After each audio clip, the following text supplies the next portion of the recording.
What's that, Sean? You got muted on my end. So I'm just seeing the room here starting to fill up. I just want to welcome everybody aboard. I see John David Mann is here. Love that backdrop, man. You love it? Yeah. Hey, that's a real ship. It's not a backdrop, man. I'm actually on the ocean. That is a real ship. You know what's real? This is real, right? So, yeah, I guess so. Real thing. Are you? Where are you talking to us today from? Oh man, I'm in New England, and it's just unbelievably beautiful. It's yeah. I'm in the Western Mass, smack in the middle of New England. Okay, nice weather up there. We got 20 people in the room so far. Nice. Yeah, we got about 90 invitees. We'll give them just a couple of minutes to show. Are they hearing our scintillating conversation right now? They should be. They should be. I hope that this is very. Oh, someone, Richard Sherritt just said yes. Yep. He's speaking for the group. He is the union rep for all of the listeners here. Well, I'm so glad we're doing this. I can't wait to have this conversation. Let's make it a little more scintillating. Yeah, it's not only that, but let's make it more interesting. How'd you do that backdrop thing? I love that thing. You know, our publisher did that for us. He said, here, you guys have a Zoom background. People who pre-ordered the book should have gotten this, you know, along with a bunch of other stuff. Some deleted scenes. We had like a sort of director's cut with deleted scenes and a whole lot of digital extras, trailer and Zoom background, phone backgrounds. Anyway. I'm going to have our art department get to work on some of these Zoom backgrounds. So, hey, Steve Balistrieri is here with us. Nice. Hey, Steve. For those of you who don't know Steve, Steve is the senior editor for SOFREP.com. Yep. And he has joined us today, which is very nice. If you don't know me, I'm Sean Spoons, managing editor for SOFREP. And I want to say that Sean is the guy who got me onto the ship you see over my shoulder. That is, and I don't want to say too much because there are people still coming on. I wouldn't beat myself, but that is the ship, the USS Abraham Lincoln, the aircraft carrier that Brandon spent 6 months on back in the mid 90s, and which our story takes place on. The whole story is set on the Lincoln. And we'd already written most of the book. It was already in draft, but I still had a lot of questions. And Sean said, well, why don't we just get you on the ship? Because I kept plaguing him with detailed questions about the interior of the carrier. And I said, well, I just get you on the ship. I said, you could do that? He said, shit, do that. So he did. Sean got me on the ship. I spent the day on the Lincoln, and the guys down there in Norfolk were awesome. They were just incredibly good hosts. I told them we were writing a book. I probably left out the part about the serial killer and the captain who's an asshole, and various things that I figured need to know basis. But they were very, very nice hosts. Yeah, you ruined all of our pull with. Yeah, you killed us on that one. When Brandon and I were pitching the book to Hollywood people, to producers, there was one guy on the phone who said that he had done 2 military movies, and one of them was with the total cooperation of the military, and the other one was with the total non-cooperation of the military, because it was darker. I mean, it wasn't a poster for the military.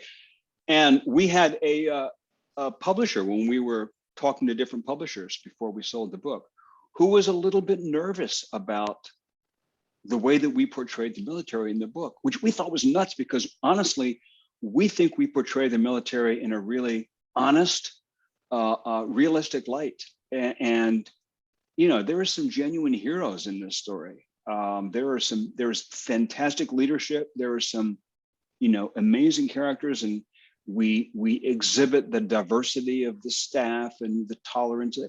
There's a lot about the presentation or the representation of the military that we both felt was, especially Brandon, being of his background, felt was really fair and good. But hey, some people like risks and some people don't. So, well, and that matters a lot. Of course, the military would like to pick the hero for you to tell the story about. Yeah, but that isn't always the case.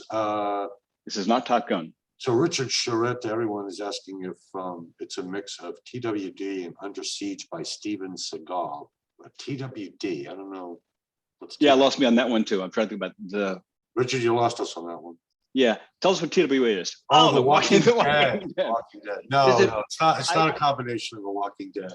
I don't think so. No, I don't think so. you know, the interesting thing about the story was something that John and Brandon and I all talked about at various times while it was being written, is just how simple the crimes tend to be on an aircraft carrier. It's somebody stole something out of my locker. It's guys getting caught with illicit hooch. Guys make their own booze on the carriers.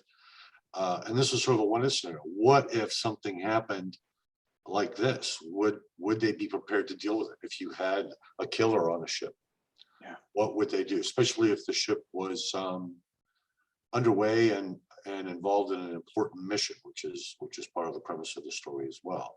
Yeah. And it's the balance of the safety of the vessel while the vessel still carries on its mission. So if you've never been in the military, I can tell you that if your particular problem interferes with the mission of the ship comes first.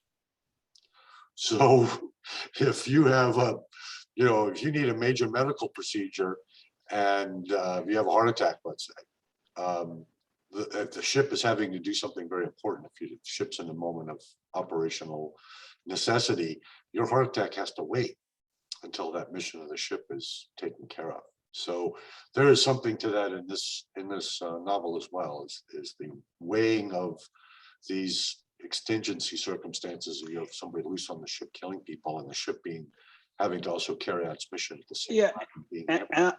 And I don't want to assume that that everybody here has read the book or is even familiar with the premise of the book. So at the risk of repeating, let me just kind of lay this out because I think it's important to the story and to our fireside chat.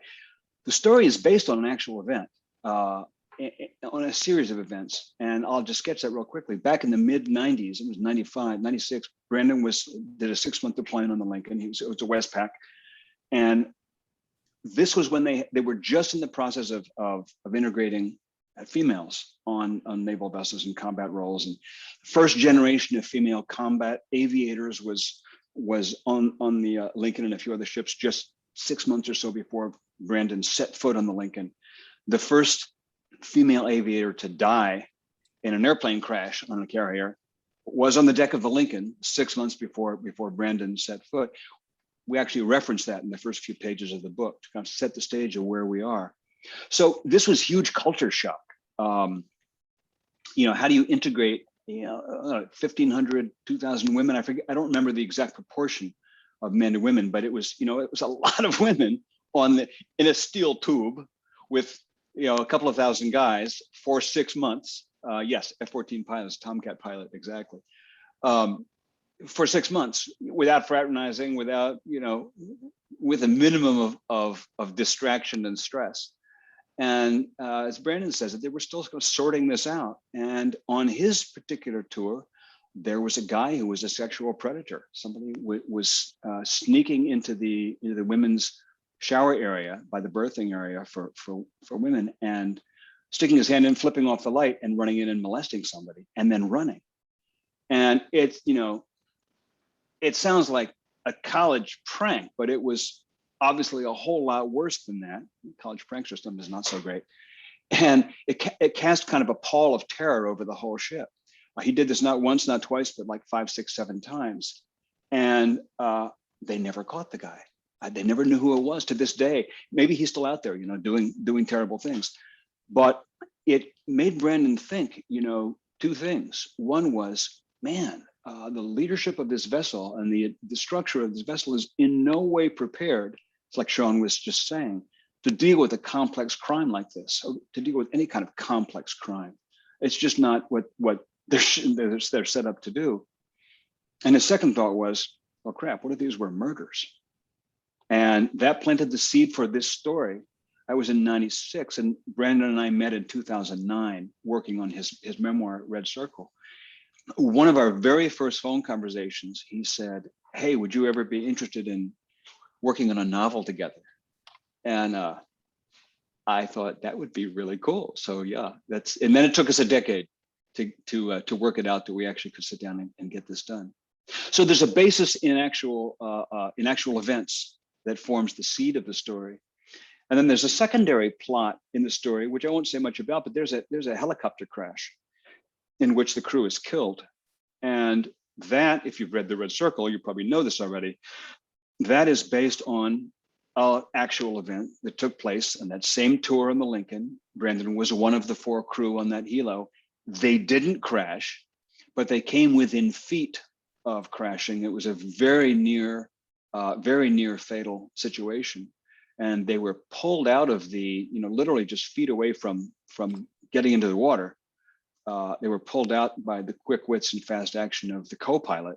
The pilot had frozen, had just gone into a panic freeze. And the co-pilot, whose name was Kennedy, jumped in and took him out of there. So we borrowed his name, Kennedy, to give to one of the characters who shows up periodically through the book, who was the hero's kind of best friend, who in turn is modeled on Glenn Doherty, who was in real life Brandon's best friend. So where I'm going with this is I just want you all to know that this is fiction. It's made up. It never happened. Right.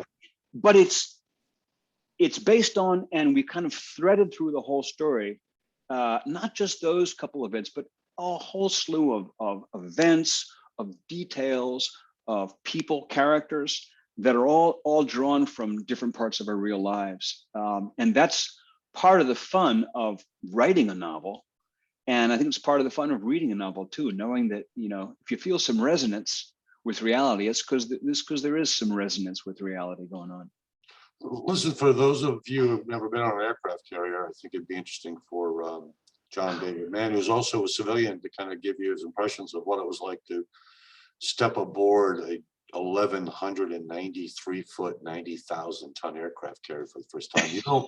It doesn't look that big when you watch it on TV. And then when you're standing on the pier in front of it, you realize you're standing in front of the largest piece of industrial machinery ever made.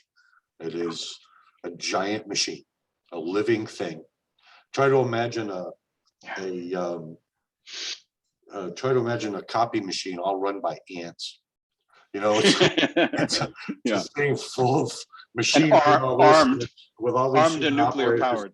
Yeah, it's all human powered inside, nuclear powered and human operated. There's somebody saying the Intrepid made him feel like an ant the first time he got to visit. And this is significantly bigger. Yeah, the Intrepid's only like 48,000 tons. This carrier is 400 feet long, 400 feet longer, and 40,000 tons heavier. So the first time I stepped in an aircraft carrier, I was stunned. I couldn't believe the size of the thing. I couldn't believe it floated. It was just so enormous. So go ahead, John. I was going to say, one of the challenges and honestly the joys of working on this book and of having it out now for both of us was that we really wrote it for 2 audiences, for people who know the military, for a military audience, and for a non-military readership. And so we needed to serve both groups. So for all of those who have never been in the military, and certainly have never been on an aircraft carrier, it's like you take the Empire State Building and turn it on its side and drop it in the ocean and seal it up with 6,000 people inside. It's about that same size, and it's really like a small city. It's got all the stores and functions and barbershops and medical facilities and it's like a small city basically. When I was researching, so I spent the first couple months, 3-4 months of work on the book just researching like I've never researched anything before, really thoroughly. And on Quora one day, I read someone telling a story about how his 2 brothers that he knew went on a 6-month deployment on an aircraft carrier. And from the day they left to the day they got back, they never saw each other. It's 2 brothers, right? So it just gives you, and I popped it in the first couple of pages of the book, gives you an idea of just how immense this thing. You really can get lost in it. It's something like 50 acres of interior space. And another piece, one of the things that startled me when I actually got on the carrier after having done all this research was that I had the expectation that the corridors in the ship would all be like straight arrows. You'd start at the stern and go to the bow and zoom right through the ship. It's like they dogleg and jog and they thread and they weave and dive and bob. It's like, it isn't laid out like Manhattan.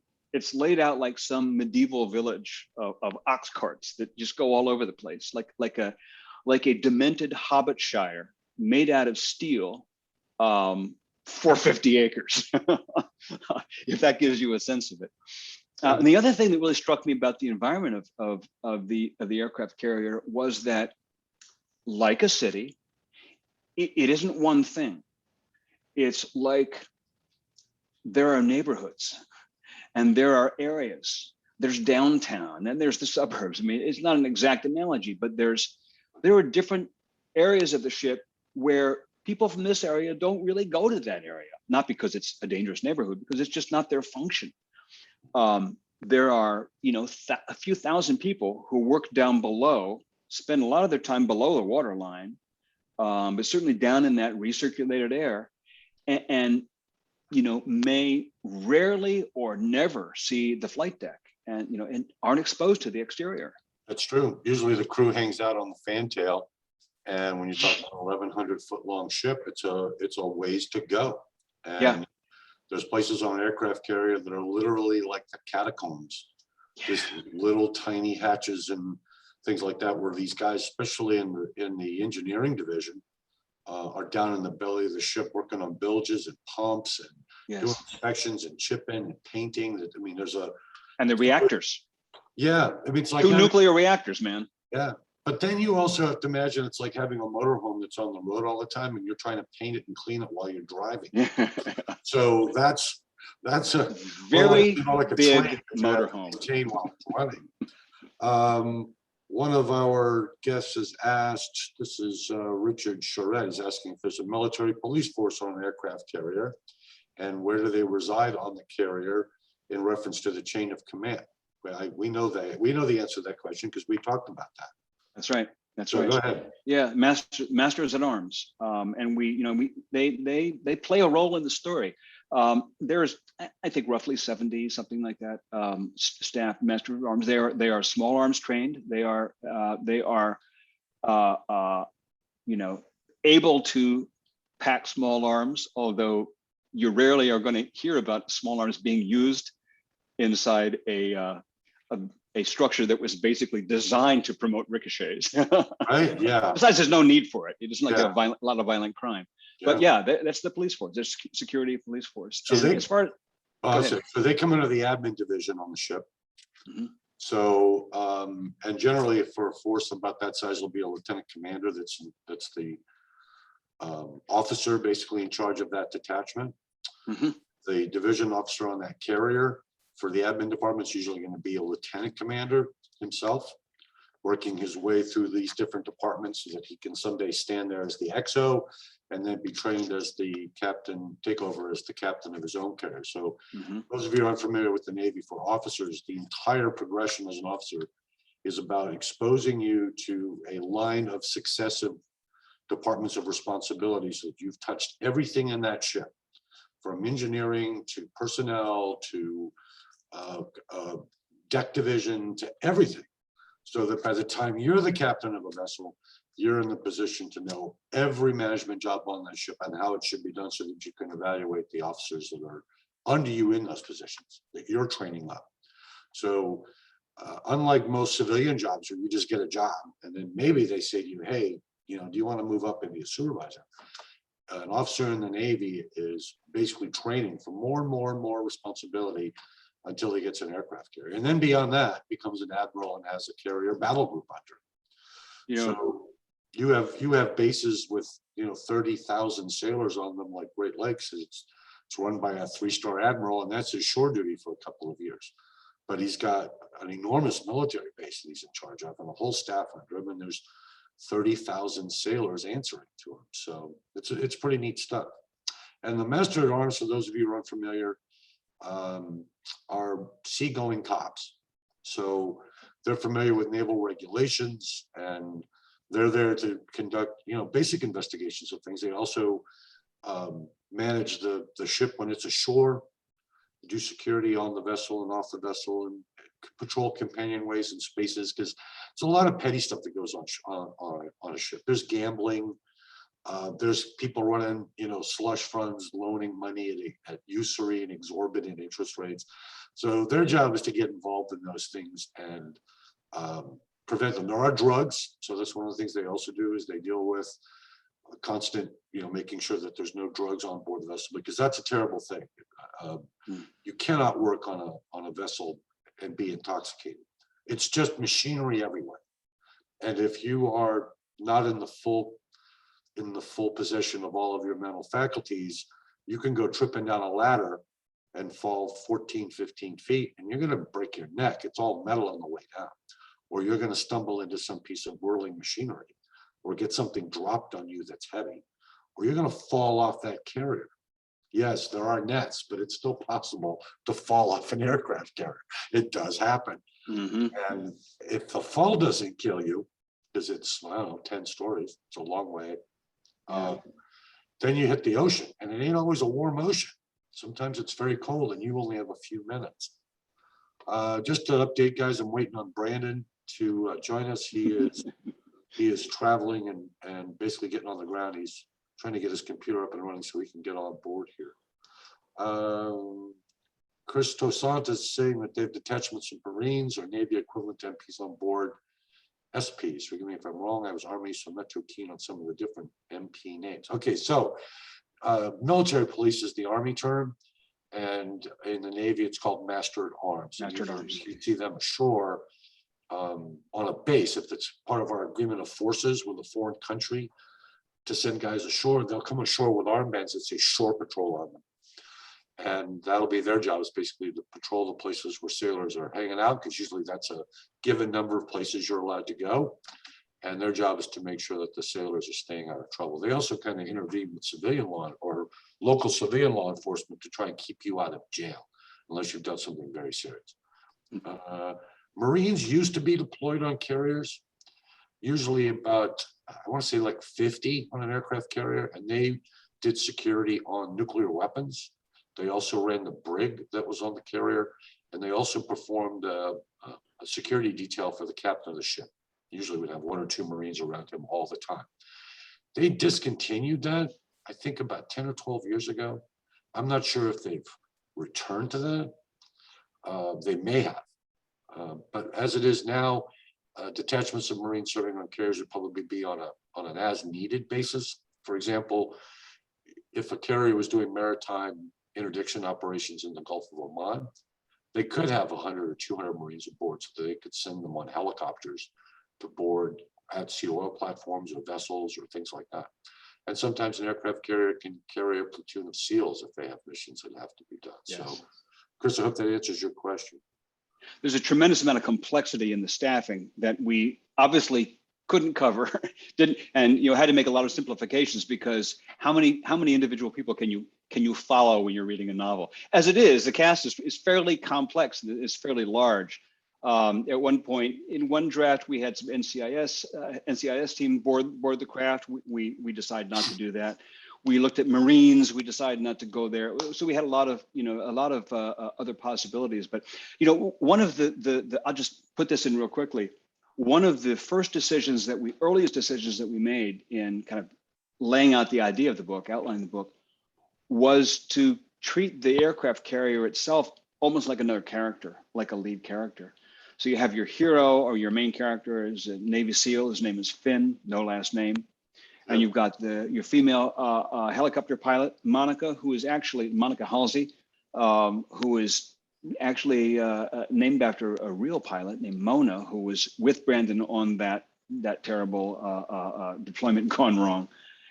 And you have the command master chief, Jackson, and you have the captain, and you have the ship. And the ship itself, we really wanted to, it's so hard to convey the immensity of it and the complexity of it and what it's like to be there, that we wanted to put that first and foremost. So we said, that's going to be a main character. So the first couple chapters of the book, you don't even meet the hero, Finn, until the last few paragraphs of chapter 3. We wanted to put you on that ship, put you in that Eiffel Tower, that Empire State Building, and try to make it come to life so that you're there for the rest of the ship, the rest of the story. And the ship becomes fairly menacing at some point because, well, I don't want to say too much, but yeah, don't give away the spoilers. Starts to break down. Let's just say a little bit. Elizabeth Murphy is asking us. She says, "Watching NCIS gives the idea. Is the picture correct?" Not quite, Nancy. The Naval Criminal Investigative Service is usually based ashore. They're not actually Navy per se.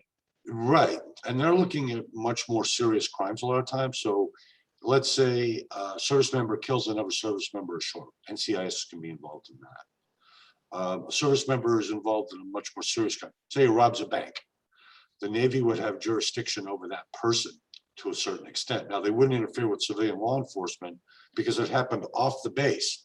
So if it happens off the base, civilian law enforcement has jurisdiction, but the Naval Investigative Service will tag along. And so it's not quite the same thing. Those guys are in a different ballpark. They're generally officers, the guys in the NCIS, or fairly high-ranking NCOs that are trained as investigative officers, and they're in civilian clothes. They work in civilian clothes. So that's the difference. I mean, NCIS could probably do something like this on a major naval base if it happened, but on the ship, you're kind of cut off from that. So the person who has all of the authority, believe it or not, is the captain. Captain of the vessel is, well, like the old movies. Everything that happens on that ship is his responsibility. So that means he's literally in charge of everything on that ship. Even an investigation like this, it would be his to prosecute or try to shovel under the rug at his peril. But he would have to justify every move he made if it wasn't the right one. I hope that answers. The captain is basically like the mayor of this city. And then you have, because the aircraft carrier itself is part of the strike group, and that's composed of 7, 8, 9, 10 vessels, and there is also the admiral of the strike group, who is like the governor of the state. So there's also that hierarchy. But Sean is exactly right in terms of the administration of the affairs of the ship itself. What happens on the aircraft carrier, that is that's the mayor's job. And here comes. And here's Brandon Webb. There he is in person. What do you know? He is real. Welcome aboard. We'll give you. I was just about to tell everybody that you don't really exist, that it was actually an alter ego situation. I wondered that myself. Let me just welcome aboard, Chief. Let me just jump on a couple questions here. There is an audio version of the book that is available. A great audio. SAR Dog Dad, you're a fantastic reader. SAR Dog Dad, your boy is a SAR swimmer.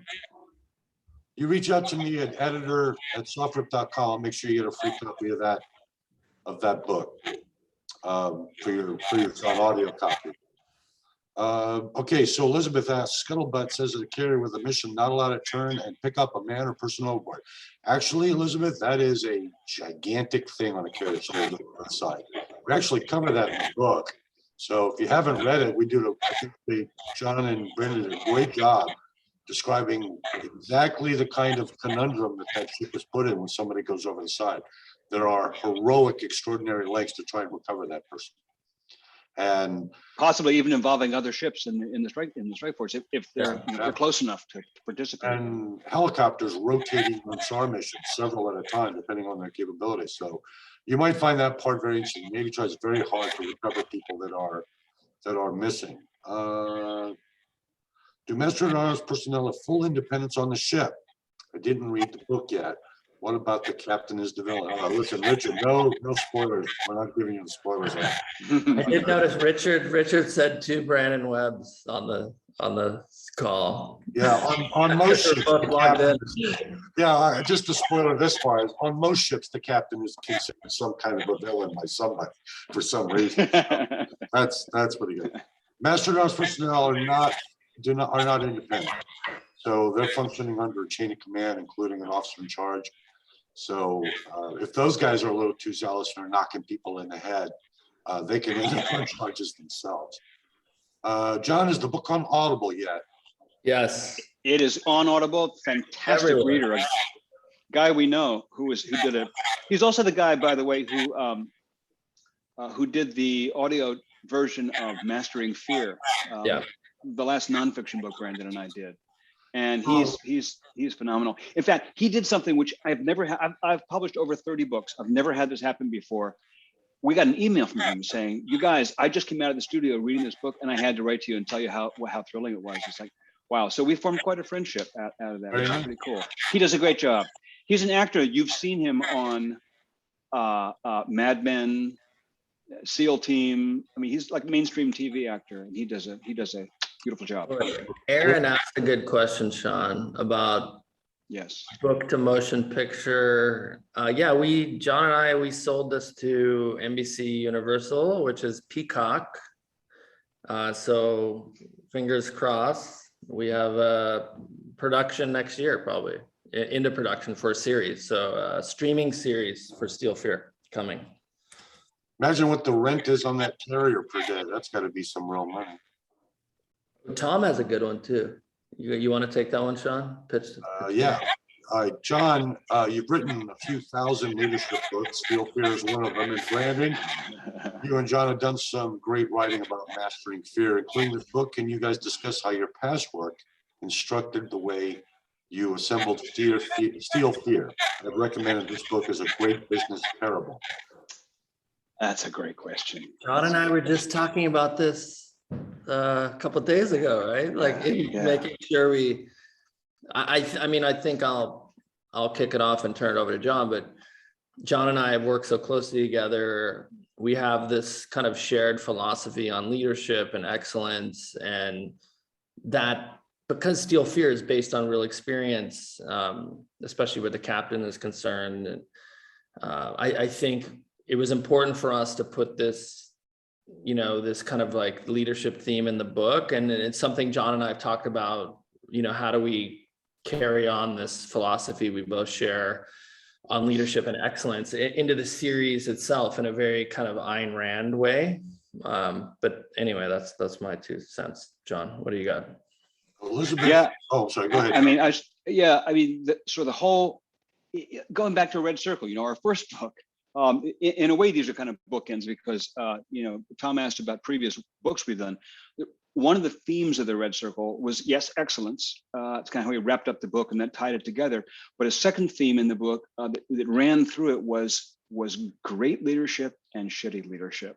and because it's Brandon's memoir, we were specifically looking at examples from his experience in the military of really inspiring and capable and phenomenal leaders and mediocre leaders, all the way to genuinely terrible, destructive leaders. And anybody who's been in the military, forget that. Anybody who's been in life, anybody who's been in anything, right?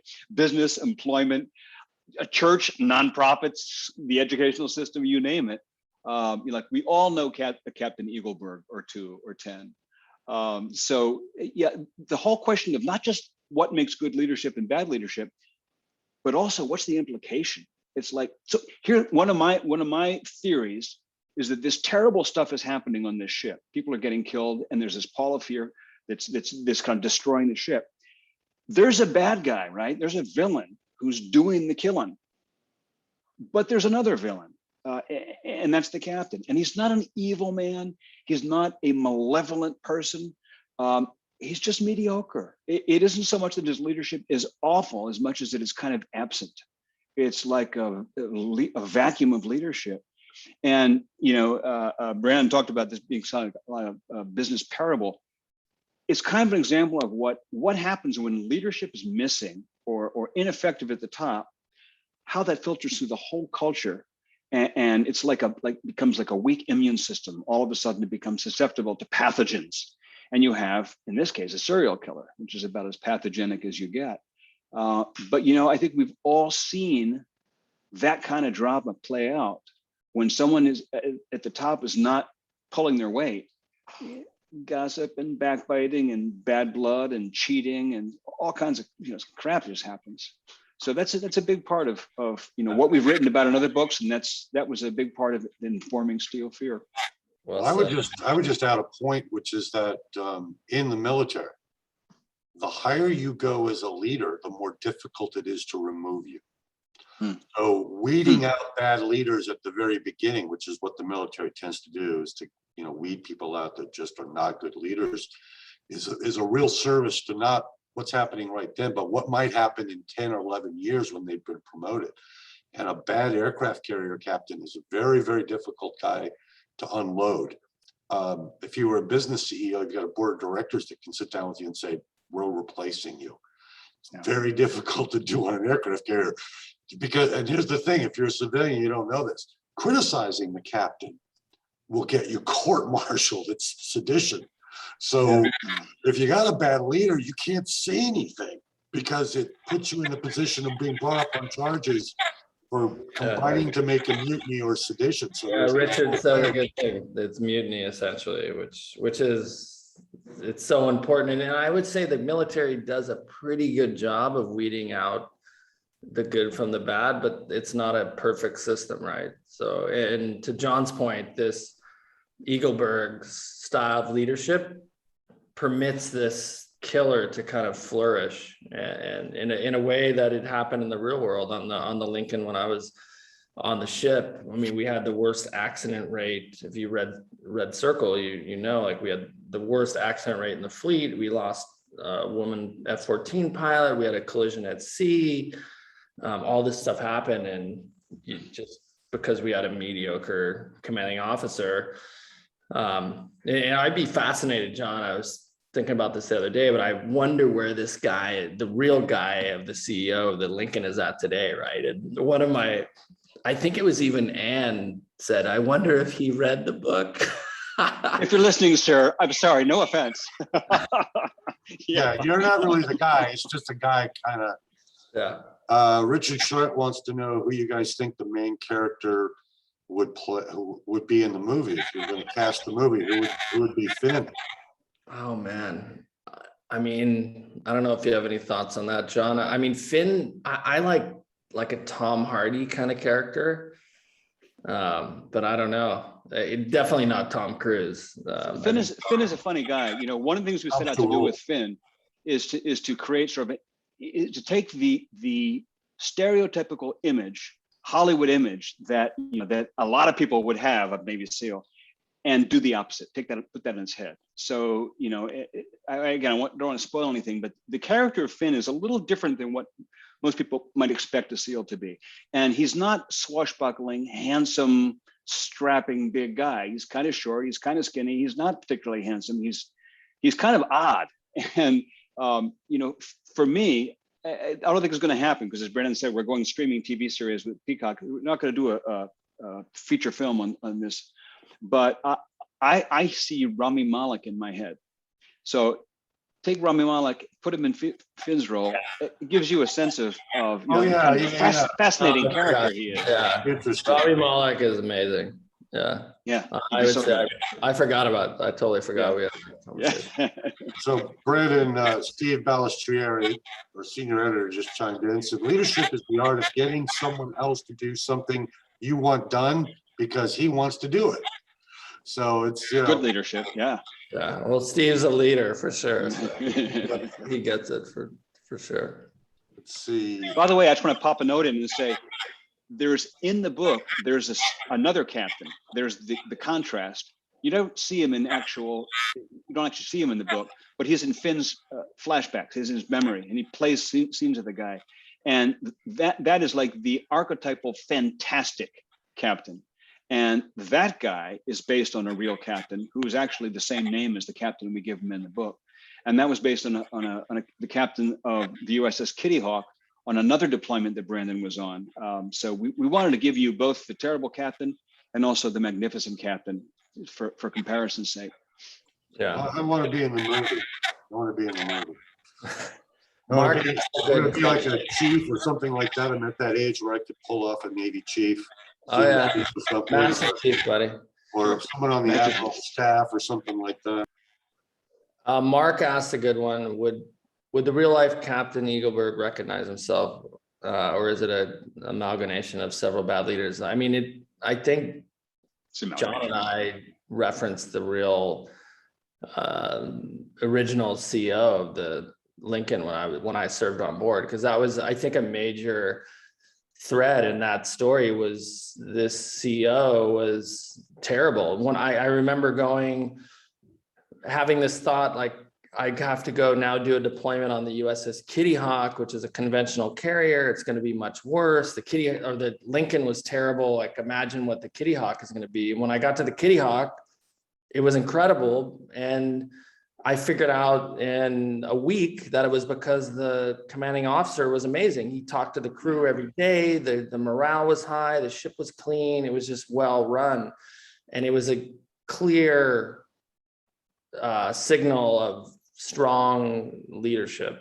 And so, long story longer, I think the Eagleburg is clearly based on the CEO of the Lincoln when I was on board. Not that said, that said, I also want to say I think we did amalgamate some. We brought in sort of pieces from other. Mr. Burns on The Simpsons comes to mind, and a number of other classic terrible leaders. Yeah, Elizabeth, send me an email, bw@sofrep.com, and I will send you the red circle. I'll send the PDF to you. Apparently you didn't get it, but bw@sofrep.com. Happy to send it. And I appreciate you guys joining tonight, even though I'm a little bit late, but thank you, Sean and John, for covering. I'm in Zurich right now too. It's almost 1 a.m. So 1 o'clock in the morning. Who ever heard of staying up late in the military? I've never heard of that. Richard Charette, can anyone on the ship try to solve, or do they need to stay out of the way? I can only imagine still on that ship, getting after it and getting the job done. Yeah, it's a very good question. Brandon, I'll give that to you. Well, that'd be interesting if somebody wrote a book like that about a Navy SEAL that gets involved in a murder on a ship. Has no place doing it. And for that matter, honestly, all hands. If anyone could come forward and say I have evidence, or I know something about a crime or anything like that, and the investigating authorities would be interested in hearing about it. The question is then whether or not you could actually trust the person giving you the information. Well, the problem is that it's hard when John and I talk about the story. So many people, I think, are shocked. Like, how could this happen? It's a military ship. Well, I can only explain it in a sense where if you were at a major sporting event like the Super Bowl, and you locked all the doors and you have the serial killer, that environment that exists in that point in time is not one to deal with complex crime, right? If somebody gets rowdy and needs to be thrown out of the stadium, yeah, you have security, you can do that. But the carrier is the same way. Like, this is a military ship. It's the security is very basic on board. It's there to deal with issues of not non-judicial punishment. If somebody shows up drunk and disorderly, blah, blah, blah. So it's not equipped to deal with complex crime. And so, to answer Richard's question, can anyone just jump in? No, like, everybody has a job to do. Like, you're working typically 12 hours on, 12 hours off. And it's just not an environment conducive to like, oh, I'm just going to like pitch in and solve this murder mystery. And that's what makes it such an interesting environment. And based on the real version of events, that this sexual predator just got away with it, assaulted 6-7 women and never got caught because the ship's just not equipped to deal with this kind of crime. Hey, I'll grab one here because Richard also, Steve asked this one about the change, the shift from writing nonfiction to fiction. And that's a fun one because as you guys know, Brandon and I wrote 6 nonfiction books together before Steel Fear. And Brandon's done other books, not with me, and I've done other books not with Brandon. So we both have, put together a pretty enormous backlist of my best books are with John. Yeah, there you go. But so this was like, a whole new enterprise. And how different was it? It was really different. I'll give you a sense of it. Writing a nonfiction book is kind of like taking a group on a museum tour.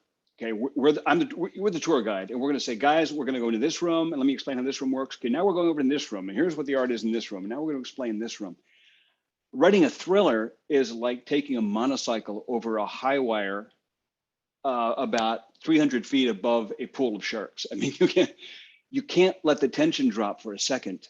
You can't let the you can't let the credibility of the story drop for a second. It's like 460 pages of not letting anything drop for a moment. It's so different that I think both of us were honestly a little surprised by the time we got to the end of it.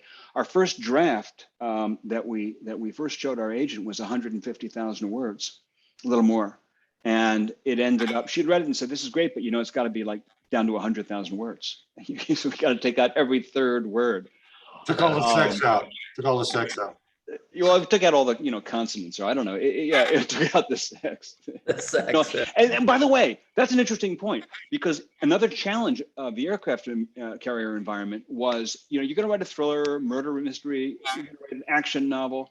You're thinking, okay, we're going to have like bar fights and a lot of fights and chases and drinking, and this is an aircraft carrier. You don't have bar fights and you don't have bars. You don't have all the kind of scenes of violence and mayhem and disorder that you find in a Jack Reacher novel. We're precluded from doing that on an aircraft and carrier environment because it wouldn't be realistic. So it was like threading a needle for sure.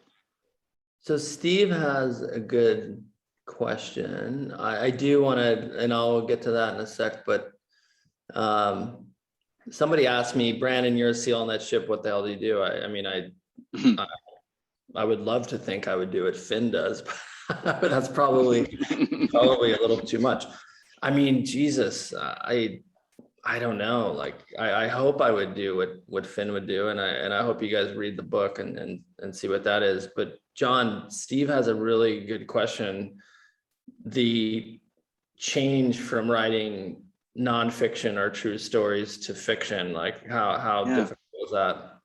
Yeah, I mean, in a way, it's not different, because even when you write, and this is kind of a strange concept for people who haven't written a book, but even when you're writing a nonfiction book, whether it's a memoir like The Red Circle, someone's life story, or you're writing a book on a topic like Mastering Fear or Total Focus, 2 nonfiction books we did, you're still kind of looking for the story. Like, what is the story of the book? And Brandon's life is the story of The Red Circle. Among Heroes, our second book, was about 8 different Navy SEALs that Brandon has known, and all of whom gave their life at some point. So it's like the memoir of 8 SEALs in a sense, and Brandon's friendship with them. So you know what the story is, and it all really happened, and it's all real. But as a writer, you still have to figure out where does it start, where does it end, what are the key points, what's the arc of it. You're still finding a story in either case. You'd think that fiction is easier because you can just make up whatever you want.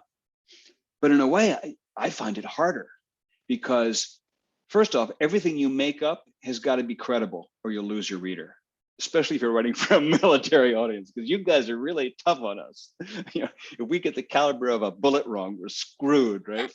Or the manner of address from this person to that person. What's kind of funny is the reality of things really would be, if you had something like that going on a carrier. Yeah. There was a Navy SEAL running along as a passenger. The captain would probably have that Navy SEAL running a security detail around the captain to keep him safe. Truly. Because anybody on that ship, the captain in charge of, he'd say, you come here, you're going to run my security detail. Now you're going to stand outside my door while I sleep. Well, the problem, I think, with a guy like Eagleberg is, that would be a sign of a good leader, right? Like, I want to put the best people in the right positions, but in most cases with mediocre leadership, and I experienced, John and I wrote about this in The Red Circle, where Harvey was the boss of the sniper program. Rather than put competent people in charge and let them do their job and make you look better, there's this like insecurity at play, and they would want to surround themselves with mediocrity, and that's I think really comes through with the Eagleberg character and we see this at work, right? Like, I'm sure the people on this call can relate to, a poor manager or poor leader surrounding themselves with lesser people to kind of make themselves look better, which John and I think both agree we'd rather be the dumbest person in the room. And yeah. Much better results. Yeah. Yeah, the thing about it is, again, Brandon brought this up earlier. How can something like this happen? How is it even feasible in a military environment? Military is unique, no question, but it's also people. It's humanity. It's like the human comedy. And whether you're in a military organization or, like I said before, an educational organization, a business, a nonprofit, whatever, a neighborhood association, human personalities are ultimately the drama that happens. So yeah, that's Elizabeth's asking a question, or maybe I could help with. He goes, in an environment where the bed is as small or big as a sleeper, 20-inch, till the next bed, and clothes under mattresses, place to put on clothes, too small to turn around, it's a place to hatch aggressions. If we were our age and had to have 60 roommates living with us, yeah, probably. But when you're really young, and a lot of these sailors are really young. I mean, the average age on an aircraft carrier is like under 30 if you take everybody and put them all together. You do have some privacy in the rack. You do have curtains that draw. You actually have a fairly sized drawer underneath your mattress in what's called a coffin rack. You lift it up and it's got all these compartments. You can actually, it's almost like a suitcase full of stuff, but you don't need a lot on a ship. Here you have to keep track of, the more of a pain in the ass it is, because you've got to hump it on and off that ship. So remember, as a SAR swimmer, Brandon, you had to hump all that gear.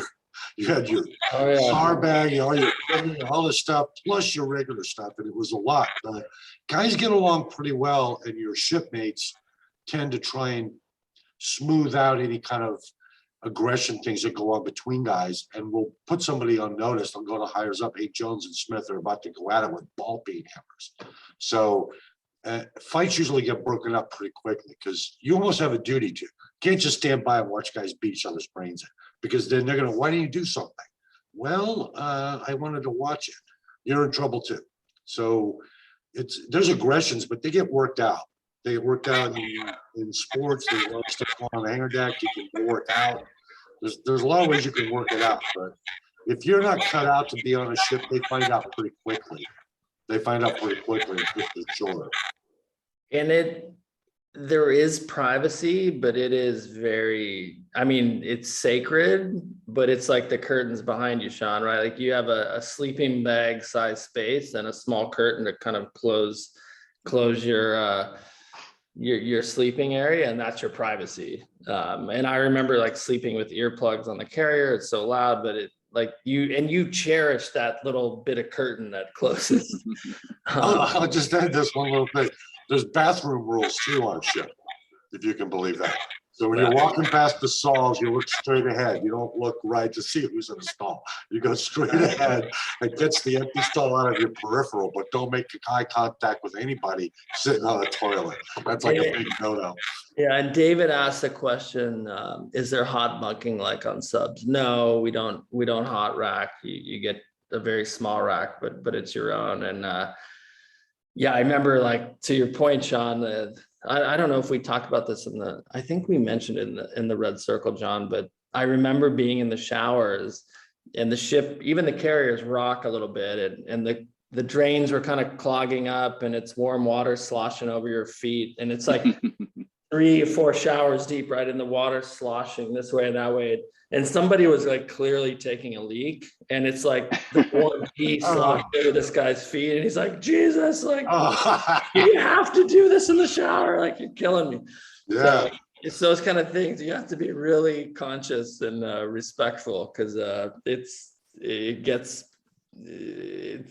doesn't take much to kind of spark bunk room revolution. Yeah, even table manners, like not chewing with your mouth open and things like that. It's all stuff that, because you're sitting, this far away from a guy. You're sitting 3 feet across the table from him, and he's a mess when he eats. You just want to club the guy, and someone will say to me, "Man, what were you raised in a barn?" And do with your mouth closed, and chances were he was too, because Sean mentioned the average age of under 30, but that's factoring in a whole officer cadre, which is like, people who are older. There's hundreds and hundreds. Actually, the majority of the lower ranked crew, many of them have never left home before, or they're right out of high school, or they're out of a year or two of junior college or whatever. It's like a lot of people are kids. I mean, really, quite literally.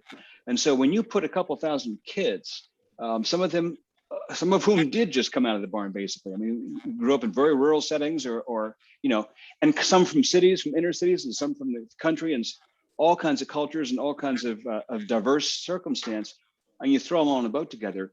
It's actually kind of a miracle that everything these guys are saying, works. That kind of discipline and table manners and sleep rules and bunk respect and so forth, because it's a pretty huge task to throw all these people together.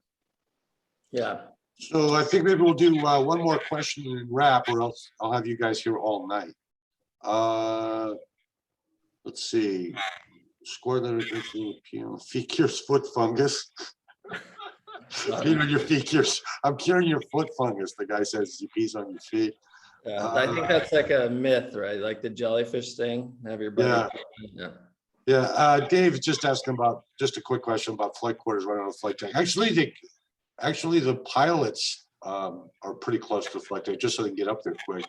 But pretty much everybody else is down below the waterline. They're sleeping deep in the ship. But actually, most of the air crew, I remember we were right below the flight deck, and you had to sleep with hearing protection, foamies, because it was that loud. Like, it is very, very loud.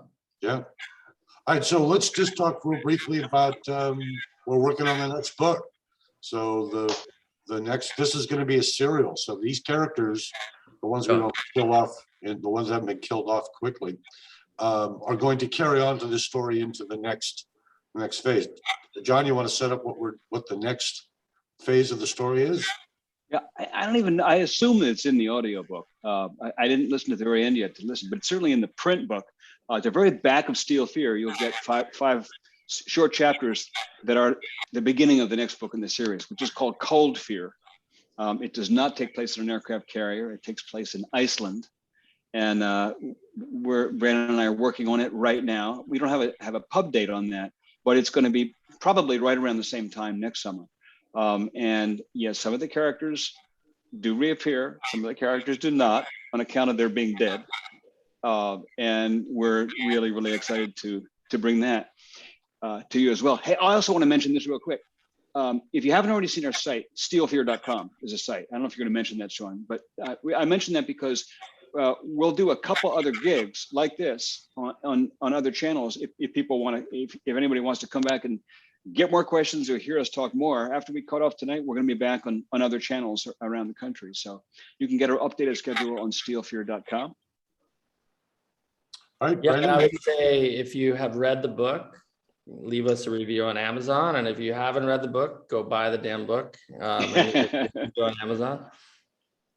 Those reviews make a big difference, by the way. What happens is people, you see, like, we got these amazing tributes from people like Lee Child and Brad Thor and Robert Crace and Steve Barry. And I mean, it was like really heady stuff, like the superstars of the crime world, thriller world. But here's a weird thing. Readers, people who are browsing on Amazon, they don't take those blurbs as seriously as they do the number of reader reviews. Because reader reviews are left by just people like us. They're just ordinary people. And they're not going to leave a review if they hate the book, unless they leave a review saying they hated the book. So every time that number of reviews climbs, it increases the number of people who are going to look at the book and say, maybe I should give that a try, which in turn has an impact on Amazon's algorithm, which puts the book in front of more people, which gets more people buying it. And you see where I'm going with this? So leaving reader reviews isn't a stroke to our ego. It's actually, you are helping the marketing of the book in a very real, significant way. And make sure that we can write many, many novels in the series. Because book three's in our head. Yeah. And I would say also, like, I think Sean and I would love to just thank the SOFREP community and John's fans as well for joining. But yeah, I really appreciate SOFREP, and we plan on doing many, many more SOFREP exclusive events. So appreciate the everyone in the SOFREP community for checking us out tonight. Okay, gentlemen, thank you for holding this fireside chat. Next time we'll have a fireside. And for Yeah. all of you who have joined us this evening, thank you. Your attention and your questions were great, and it's really fun to chat with all of you. So on behalf of SOFREP, Brandon and John David Mann, good night to you all. Night. Thanks.